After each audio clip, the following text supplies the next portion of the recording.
Baru-baru ini, tepatnya pada Sabtu, 15 April 2023, terjadi bentrokan yang terjadi antara kekuatan pemerintah militer yang dipimpin oleh Abdul Fattah al-Burhan dan RSF atau Rapid Support Forces, gerakan paramiliter yang dipimpin oleh Muhammad Hamdan Dagalo yang mengakibatkan puluhan orang tewas dan ratusan luka-luka.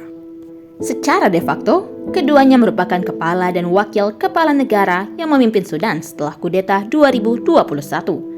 Keduanya bersekutu saat kudeta, tetapi kemudian saling berseteru memperebutkan kekuasaan. Mirisnya, yang menjadi korbannya adalah rakyat. Sudahlah menjadi korban peperangan, rakyat Sudan juga menjadi korban dalam resesi ekonomi. Apa itu resesi ekonomi? Yuk langsung aja kita bahas di Bacain Berita Buat Kamu, episode 16. Solusi Islam untuk resesi ekonomi Sudan. Singkatnya, resesi ekonomi adalah suatu kondisi di mana banyak barang yang tersedia di pasar, tetapi masyarakat tidak memiliki uang untuk membeli barang tersebut. Di antara penyebab resesi adalah 1. Penurunan harga mata uang lokal. Hal ini bisa dilihat dari kurs 1 dolar Amerika Serikat yang mencapai 600 pound Sudan. 2. Kenaikan dolar bea cukai dari 445 pound menjadi 564 pound Sudan. Hal inilah yang memicu kemarahan dari para importir. 3. Banyaknya pajak dan retribusi, mulai dari pajak pertambahan nilai, pajak penghasilan pribadi, pajak nilai, dan berbagai pungutan daerah lainnya.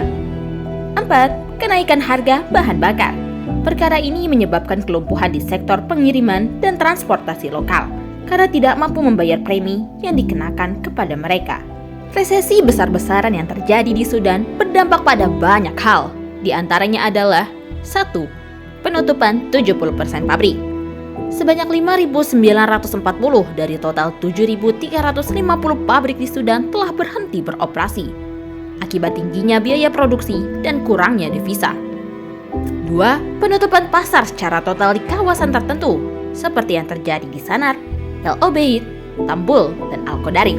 Penutupan pasar ini disebabkan karena tingginya pajak dan retribusi yang ada di daerah tersebut. 3. Munculnya kelompok yang menjarah dan membunuh dengan alasan sepele untuk mendapatkan kebutuhan. Lalu, bagaimana Islam memberi solusi untuk resesi tersebut?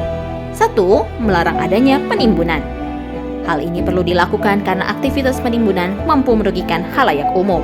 2. Melarang adanya pajak yang diambil dari rakyat, kecuali di masa-masa sulit. 3. Mengembalikan mata uang kepada emas dan perak, agar nilai tukarnya stabil dan tidak bisa dipermainkan oleh pihak tertentu. 4. Adanya kepemilikan umum, di mana SDA yang dieksplorasi harus dikembalikan kepada masyarakat sebagai layanan publik, bukan pada kantong-kantong konglomerat. Beginilah Islam sebagai agama yang sempurna mengatur aspek ekonomi suatu negara, yang ketika syariat ini tidak diterapkan, akan tertampak jelas kerusakan yang ada di dalamnya.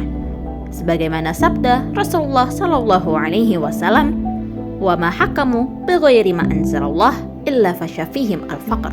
Tidaklah suatu kaum berhukum dengan hukum selain Allah, kecuali kemiskinan akan menyebar di antara mereka. Walhasil, tidak ada solusi lain untuk menyelesaikan resesi yang ada di Sudan selain dengan kembali kepada syariat Allah. Itulah yang dijanjikan Allah lewat bisyarah yang dibawa oleh baginda Rasulullah Sallallahu Alaihi Wasallam. Wallahu a'lam.